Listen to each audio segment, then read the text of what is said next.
igreja velha, quando eu me lembro do grande amor que você me deu. Passaram os anos, eu não esqueci. Recordações hoje traz pra mim. Igreja velha, não vou esquecer que foi você quem me ensinou a amar. Igreja velha, você não morreu. Dentro de mim você viva está. Igreja velha, você não morreu. Dentro de mim você viva está.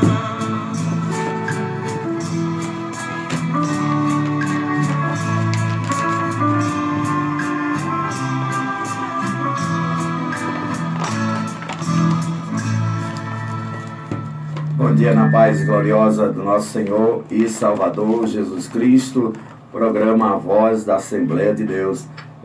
Eu gostaria desde já que os nossos amados irmãos e amigos ouvintes abram as vossas Bíblias no Evangelho do nosso Senhor e Salvador Jesus Cristo, segundo escreveu Mateus, e vamos meditar na palavra do Senhor Jesus. Aleluia, glória a Deus.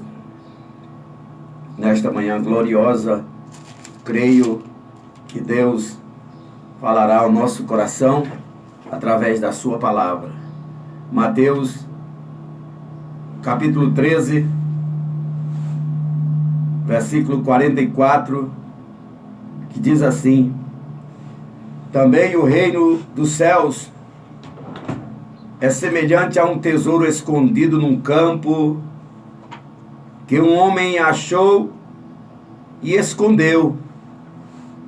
E pelo gozo dele vai, vende tudo quanto tem e compra aquele campo. Louvado seja o nome santo do Senhor. Amados em Cristo Jesus, estamos diante de mais um texto bíblico canonizado, sagrado, que foi escrita por Mateus, e aqui as próprias palavras do Senhor Jesus definidas por parábola. Por sinal, existe várias parábolas que o texto se delonga em vários versículos, mas esta parábola é uma das parábolas de apenas um versículo. Apenas um versículo esta parábola contém. E Jesus Cristo, na sua sabedoria de mestre dos mestres, ele usou esta forma que nós conhecemos como parábola, porque ele tinha a intenção de ensinar as pessoas, de dar uma lição, de chegar a que as próprias pessoas chegassem a uma conclusão daquilo que ele estava dizendo. E ele aproveitava algum dos eventos cotidianos daquelas pessoas da sua época, e ali ele explorava alguns aspectos do seu dia a dia para mostrar uma verdade espiritual. E na parábola aqui do tesouro escondido não é diferente. Nos tempos de Jesus, nós sabemos que a moeda não era transitada com muita veemência, não se utilizava muito a moeda, ainda que já existisse a moeda. mas ela não era muito comercializada. Ainda estava começando a se difundir ali a questão das moedas. Mas muitas pessoas, devido a alguns cuidados que tinham, eles pegavam as suas riquezas, o seu ouro, a sua prata, suas pedras preciosas, né? E como o banco também, que já existia, mas não existia segundo a história, os bancos ainda não trabalhavam com essa estadia de depósitos, eram mais coisas transitórias, e aí por alguns, devido a essas decadências, essa falta de progresso, podemos bem assim dizer, alguns se atinham a pegar as suas riquezas acumuladas e escondiam na terra. Talvez nos dias dos nossos avós, talvez você que esteja escutando este programa, talvez você já tenha visto os seus avós, os seus antepassados, falar que pessoas encontraram tesouros, encontraram potes de moedas, encontraram ouro e prata escondidos em um terreno. Então, no tempo de Jesus também não era diferente. Perdão. E Jesus, amados irmãos, ele usa exatamente desta prática existente ali entre os judeus para ele mostrar, para ele chegar a uma verdade espiritual. A parábola é tirada de histórias reais, para que a pessoa, diante daquela experiência e diante a narrativa do próprio Jesus, né, ali Jesus comunicava uma verdade moral ou algum ensino espiritual. Engraçado e interessante também é que nos dias do profeta Jeremias, antes mesmo de Jesus Cristo, já havia também esta prática de ocultar tesouros. Se você ler no livro de Jeremias, no capítulo 41, versículo 8, você vai ver também, aleluia, aquelas pessoas, os homens, 10 homens que chegaram diante de Ismael, e eles pediram para que não matasse eles, porque eles tinham no campo tesouros escondidos. E assim sucessivamente. Mas, amados irmãos, Jesus começa. Também o reino dos céus é semelhante a um tesouro escondido no campo, que um homem achou e escondeu. E pelo gozo dele, vai e vende tudo quanto tem e compra aquele campo. Aí Jesus começa então, aleluia, a falar e começa também a explicar, aleluia, porque alguns, ainda que convivessem, ainda que convivessem com o cotidiano que Jesus Cristo estava falando, mas quando era para fazer a transliteração do material para o espiritual, muitas das pessoas e até mesmo os discípulos, eles ficavam sem entender, ficavam sem compreender, e era necessário Jesus Cristo, às vezes, aleluia, explicar a parábola, o que ele realmente queria dizer com aquilo, aleluia.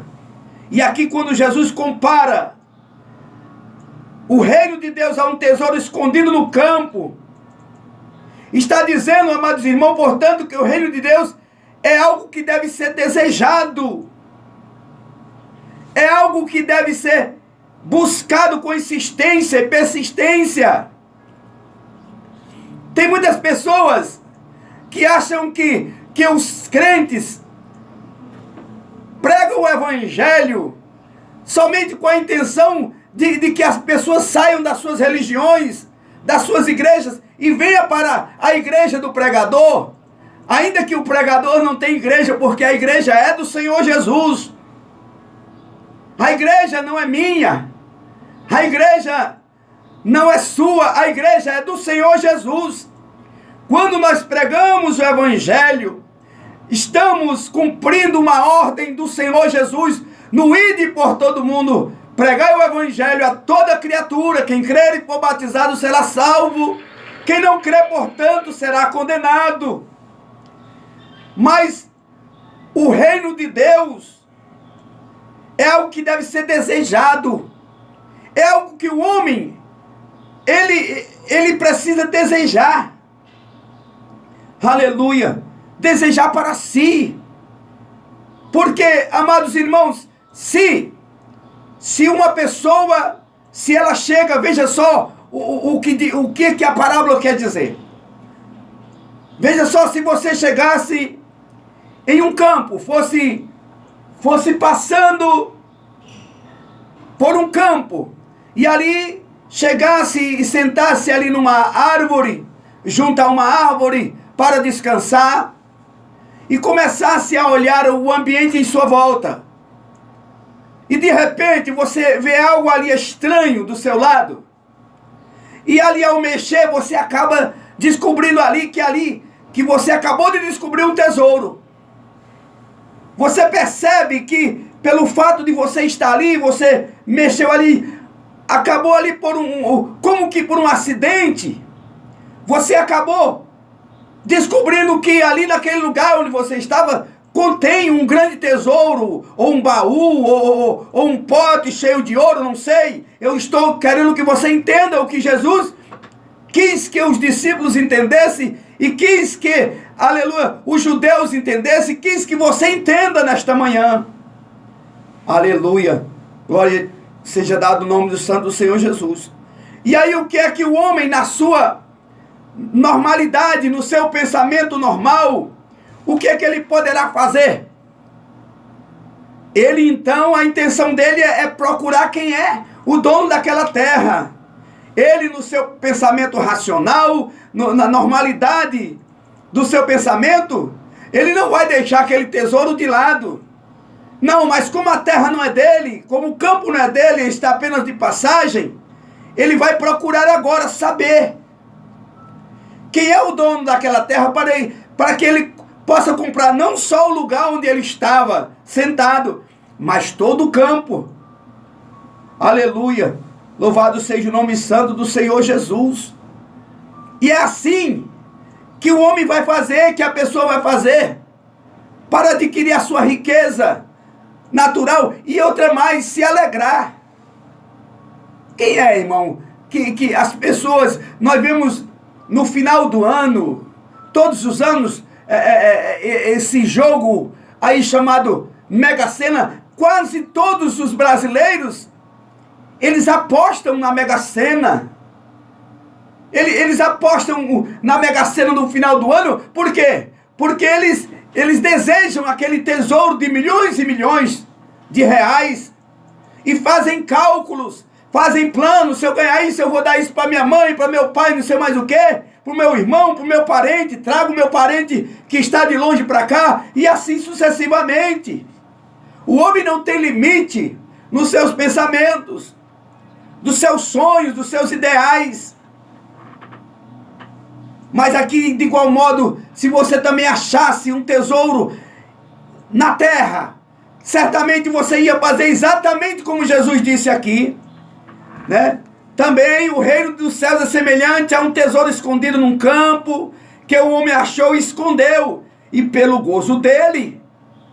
Qual é o gozo que um tesouro material causa? É o gozo da estabilidade financeira.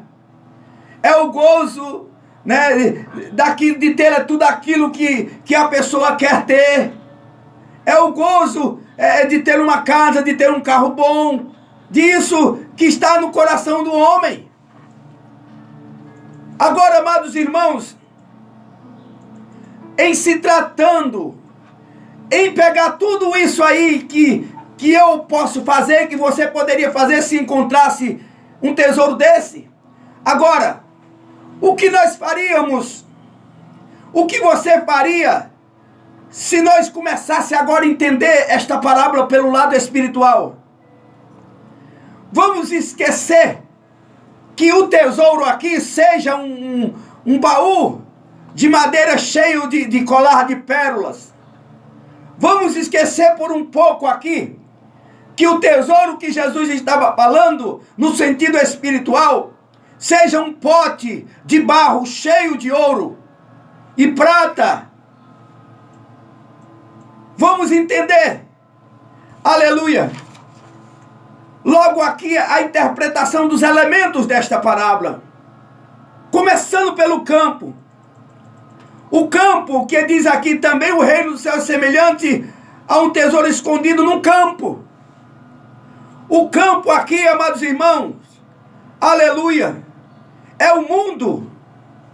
Não falo do mundo cósmico, mas falo do mundo habitacional, do mundo em que vivemos, da sociedade em que estamos inseridos, do sistema que aí está funcionando. Então, o campo é o mundo. Jesus Cristo, aleluia, veio a este mundo.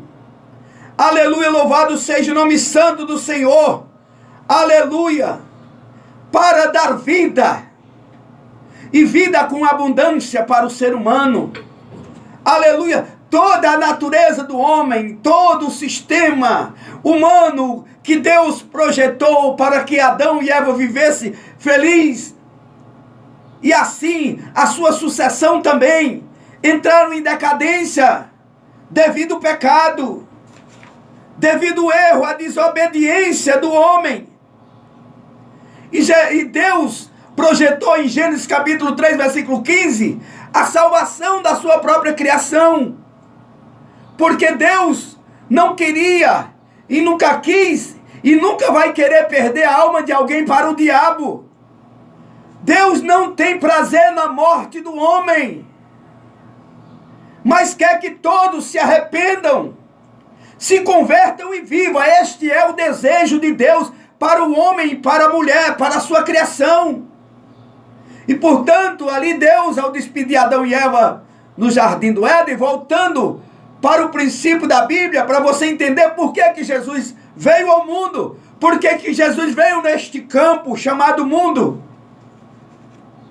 O homem não tinha condição de salvar-se por si mesmo, o homem não tem condição de ele salvar e nem salvar ninguém. Jamais alguém, quando alguém morrer, poderá fazer alguma coisa por quem morre, porque a salvação é algo adquirido em vida. É quando o ser humano tem o seu pensamento, tem o seu raciocínio, a sua inteligência, ele entrega tudo isso, essas habilidades, para que o Espírito Santo molde e reconheça que ele é pecador e que ele precisa de um Salvador. Porque Deus ali propiciou a salvação, ali porque Adão e Eva colocou folha de figueira na sua nudez, tampando a sua nudez, o seu pecado, com folha de figueira, no qual não tampava. Como também o sacrifício de animais não podia perdoar o pecado do povo, que após a queda de Adão e Eva, quando a sociedade começou a ser formada na descendência de Arão, de Sem, Cã, de Jafé, que foram povoado o mundo também entrou em decadência moral, espiritual. E o pecado do povo era levado pelo sacerdote, um sangue de um cordeiro que representava, em uma vez por ano, representava o perdão. Se Deus aceitasse aquele sacrifício daquele animal, o povo, se o sacerdote não morresse lá no lugar santo dos santos, o povo jubilava fora do tabernáculo, gritava, aleluia, em júbilo, porque Deus tinha aceitado o pedido de perdão através do sangue do cordeiro, do carneiro. E era assim feito o sacrifício, o ritual era este. Mas como o escritor aos Hebreus vai dizer, que o sangue de touro, de carneiro, não era suficiente mais para cobrir o pecado, não para perdoar, era só para cobrir. E a lei, as coisas da lei, os ritos da lei, eram sombra de coisas futuras. Quando alguém sacrificava um carneiro, um cordeiro, estava apontando aquele sacrifício que seria feito através de Jesus Cristo na cruz do Calvário. Esta é a verdade da Bíblia. Isto é a verdadeira palavra de Deus. Por que que hoje nós não precisamos matar mais carneiro, mais touro, para ser levado para o sacerdote fazer aspersão nas cortinas? Por quê? Porque Jesus Cristo já pagou o preço. Porque Jesus Cristo, quando foi ser batizado por João Batista nas águas quentes do Rio Jordão, quando Jesus batizava os judeus, raça de víboras, quem vos ensinou a fugir da ira futura, produzir frutos dignos de arrependimento. E aí quando Jesus entra na fileira dos judeus, que estavam sendo batizados por João, mas que naquele momento, quando João olhou para Jesus, João não chamou Jesus de raça de víbora, porque agora vinha a revelação eterna para os judeus e para nós. E João, quando ele vê Jesus, ele diz: eis aí o Cordeiro de Deus, que tira o pecado do mundo. Aleluia! E Jesus Cristo veio a este mundo, a este campo. Aleluia, louvado seja Deus. No campo, o tesouro é enterrado no campo sem fazer parte deste. Aleluia, louvado seja Deus. O tesouro escondido, para que não seja tomado pelos ladrões, assim como Jesus foi guardado e não foi feito propriedade do inimigo, que é ladrão por excelência. Jesus não foi propriedade do inimigo em momento algum. Aleluia, louvado seja o nome santo do Senhor. Nem os ossos do Senhor Jesus não foram quebrados, porque fazia parte ali do trâmite da crucificação, da crueldade da cruz. Quando, aleluia, o crucificado estava crucificado, eles quebravam os ossos para apressar a morte. Mas a Bíblia diz que os ossos do Senhor Jesus não foram quebrados. Aleluia, porque Jesus nunca foi feito propriedade do inimigo. O campo era do proprietário, assim se presume, já que na maior da parte das vezes o tesouro era enterrado em campo de propriedade do dono das riquezas. Ainda que este campo não estivesse naquele exato instante em poder do referido proprietário. O reino de Deus é semelhante a um tesouro escondido no campo, que é um homem. O campo é o mundo, este homem que acha este tesouro, que é Jesus. O tesouro aqui é Jesus. O tesouro não é as moedas. Jesus agora está dando uma lição espiritual. O tesouro agora de moeda passa a ser o próprio Jesus. E o homem que acha o tesouro no campo, este homem é o pecador. Este homem era eu. Como Paulo diz, eu era um dos mais miseráveis dos homens. Aleluia, este homem era eu. Este homem pecador que achou este tesouro aqui, sou eu que vos prego. É você que ouve esta palavra, que está buscando, aleluia, encontrar a Jesus Cristo. Aleluia. O homem mencionado nesta parábola, aleluia, louvado seja Deus, achou o maior dos tesouros que alguém pode encontrar. Aleluia. Saiba você que quando o homem acha esse tesouro chamado Jesus, nada, mas nada mais do mundo lhe é importante. Ontem eu chegava num comércio ali e o rapaz perguntou, estava passando o jogo da Copa, e o rapaz perguntou: você acha que tem alguma coisa? Você assiste, acha que tem alguma coisa você assistir esses jogos aí? E eu falei para ele assim: olha, meu amigo, antes de eu aceitar Jesus, eu era goleiro, eu tinha uma paixão por o Santos Futebol Clube. Eu tinha camiseta, eu tinha boné, eu tinha não sei o que, roupa de cama, só não tinha uma mulher chamada Santos, mas o resto tinha tudo. E eu disse para ele: ó, meu amigo, nenhuma dessas coisas mais me dá prazer na minha vida. Nenhuma dessas coisas mais. Eu não vou vestir uma camisa de verde e amarelo e não vou me ajuntar ao mundo e gritar por um grito de gol se eu não tenho mais prazer nisso. Ramadassi Comonoucia.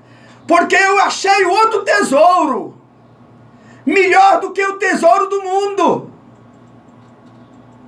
Eu achei um tesouro, aleluia, chamado Jesus, que essas coisas que me davam prazer, quando eu não tinha encontrado esse tesouro, essas coisas são supérfluas agora.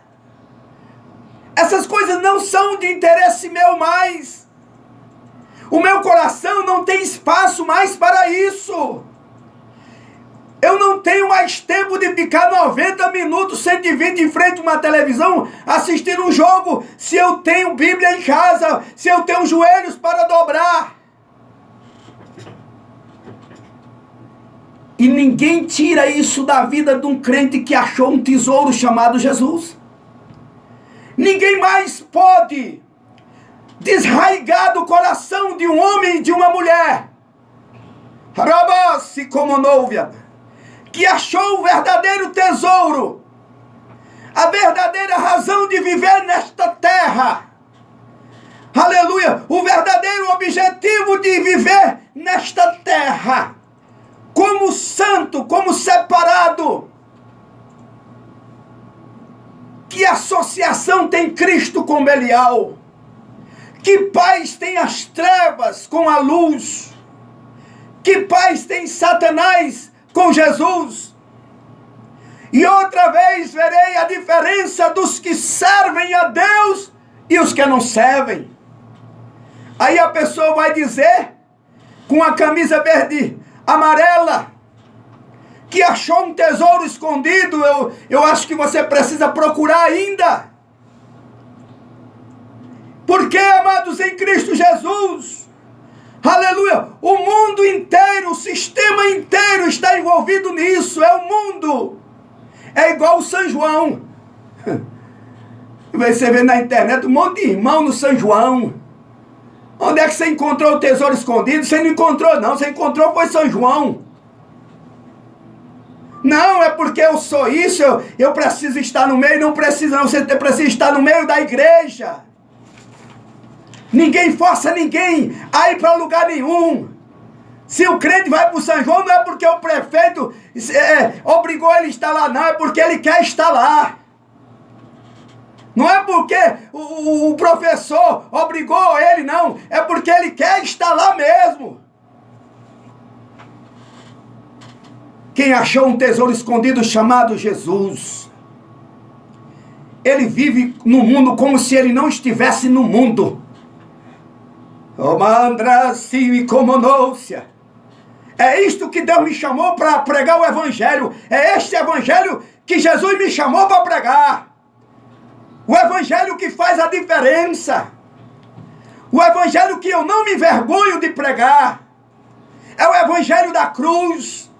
Se você vê os homens que Jesus salvou na Bíblia, eram ladrões, eram praticantes de furtos, eram prostitutas, mas quando aceitaram Jesus, deixou de ser prostituta, deixou de ser ladrão, deixou de ser beberrão, deixou de ser enganador, para ser servo do Deus Altíssimo e fazer a diferença na terra, porque eles, Paulo foi um deles. O apóstolo Paulo chegou a dizer: já não vivo eu, mas Cristo é quem vive em mim. O tesouro que eu achei é quem vive em mim. Aleluia. Glória a Deus, aleluia. Aleluia. Aí, o que quem acha Jesus faz? Ele vende tudo. Aqui está escrito, meu irmão. Mateus capítulo 13, leia a Bíblia, conheça a verdade, e a verdade vos libertará. Também o reino dos céus é semelhante, é igual. Jesus está falando de coisas da terra, de quem enterrar tesouro, mas ele está dizendo: olha, isso aqui é igual às coisas do céu. Isso aqui é igual às coisas do céu. Quem acha um tesouro escondido num campo, aleluia, pelo gozo dele, ele vende tudo quanto tem. e compra aquele campo. Olha, é natural. Se eu encontro esse tesouro, eu vou vender tudo que eu tenho. Se eu tiver uma moto, eu vendo. Se eu tiver um carro, eu vendo. Se eu tiver casas, eu vendo, só para comprar aquele campo, porque lá tem um tesouro. E aí quem acha Jesus, normalmente vende tudo que tem. O Espírito Santo impulsiona nós vender tudo que tem. Por causa desse tesouro, vender é a mesma coisa que trocar. Você troca um objeto por dinheiro. Quando você compra uma coisa, você trocou aquela coisa por dinheiro. E aqui nós trocamos o mundo. Nós trocamos o mundo por Jesus. Eu troquei a cachaça por Jesus. Eu troquei a droga por Jesus. Eu troquei as coisas que me davam alegria permanente, temporária, por alegria permanente que é Jesus. E Paulo escrevendo aos Coríntios, capítulo 5, versículo 17, diz: aquele que está em Cristo. Mas é quem está em Cristo. O que não está, não está. Mas aquele que está em Cristo no tempo presente do indicativo, aquele que está em Cristo, nova criatura é. As coisas velhas se passaram. Está falando de passado. Está falando de vida pregressa. Está falando de modo de vida. Está falando de vestimenta. Na Bíblia não está escrito que usar a calça comprida é pecado. Na Bíblia não está escrito que não sei o que, não sei o que. Mas a Bíblia está falando que as coisas velhas, o comportamento velho, a maneira velha que se vivia no mundo, ela tem que se passar para dar lugar ao novo, para dar lugar à novidade de vida. Eu não posso andar do mesmo jeito que eu andava. Eu não posso estar nos mesmos lugares que eu estava. Eu não posso viver nos mesmos lugares que eu vivia. Eu não posso praticar as mesmas obras que eu praticava. Paulo disse que ele esteve nojo das suas vestes antigas. Interessante, um obreiro de cuecão na rua. Aí está na tribuna. Aí de shortão. Muito bonito. Tem nada não. Não achou tesouro não, meu amigo. Você precisa achar o tesouro que é Cristo. Quando você o achar, você vai vender toda essa maneira fútil de viver. Porque a Bíblia vai dizer, na vida do Senhor, todo o corpo, toda a alma, aleluia, todo o espírito estejam irrepreensivelmente guardados para o dia da vinda do Senhor. Ai, corabadacinécia. Vende tudo. Ontem eu preguei sobre o jovem rico, que Jesus apertou ele. Eu botei uma chave de fenda na mão e deu uma apertadazinha. Eu vou apertar ele aqui para ele saber que ele não é capaz de querer a salvação. Jesus disse para aquele jovem, vende tudo o que tu tens. Vende, divide com os pobres e vem me segue. Aí tu vai ser meu seguidor. Quando tu vender tudo, tu vai me seguir. Tu vai ser meu seguidor, meu discípulo, quando tu vender tudo isso. Mas enquanto tu não vender, tu não é meu discípulo. Enquanto tu não vender, tu não é o meu discípulo. Está ocupando lugar, mas não é discípulo. Parece, mas não é discípulo. Jesus vai vendo. A Bíblia diz que ele entristeceu. Porque não quis vender. Porque não quis se desfazer aquela produto terreno. E outra coisa mais, se ele tivesse vendido e seguido a Jesus, nada ia lhe faltar. Porque às vezes nós perdemos tudo que nós tínhamos no mundo. Nós perdemos tudo, às vezes fica só com uma mochila e uma mochila vazia. Para Deus encher, para a partir daquele momento que você aceita Jesus, Deus vai dizer a partir de hoje, tudo que você tiver é eu que vou dar. Aleluia. A partir de hoje, tudo aquilo que você produzir, você vai ter que dizer como o salmista disse, bendiga minha alma ao Senhor, e tudo que há em mim, bendiga o seu santo nome. Então, amados irmãos, Filipe, quando chegou a Natanael, ele disse, Natanael, eu achei o Cristo, o Messias. Como o Senhor dos Palavras disse, eu achei o tesouro. eu achei, aleluia, eu achei a salvação. E você precisa entender que servir a Deus é um privilégio. Achar Jesus, achar o tesouro, é muito mais do que você sair de uma religião para outra. É muito mais do que isso, mudar de denominação. Achar Jesus, aleluia, é ter o seu nome escrito no livro da vida. Achar Jesus é perder, aleluia, toda a ansiedade que você tem para com as coisas do mundo. Achar Jesus é viver em novidade de vida. Achar Jesus é ter prosperidade. Eu vou dizer a prosperidade, aleluia, maior que eu tenho e que quem acha Jesus tem. É a paz de espírito que nós temos. É a certeza, é a convicção de que quando, aleluia, Jesus voltar, nós estaremos com o Senhor para sempre na glória. Aleluia. E eu te convido nesta manhã, aleluia, procure, como logo em seguida tem a parábola da pérola, do homem que estava procurando. Nesta parábola do campo, aleluia, este homem achou. Ele estava no campo e achou. Na parábola da pérola, não. O homem estava procurando. Ou seja, que você tenha achado, como achou nesta manhã esta palavra. Você parou aí, você achou Jesus nesta palavra. Nesta palavra que eu entreguei aqui, você achou Jesus. Agora guarda este tesouro. Guarda este tesouro, não é no banco não. Guarda no teu coração.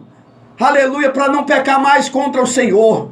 Aceite Ele como teu único e suficiente Salvador. Aleluia. Porque a coisa que o olho não viu, que não subiu ao coração do homem, são as coisas que Deus preparou para aqueles que vão ser salvos.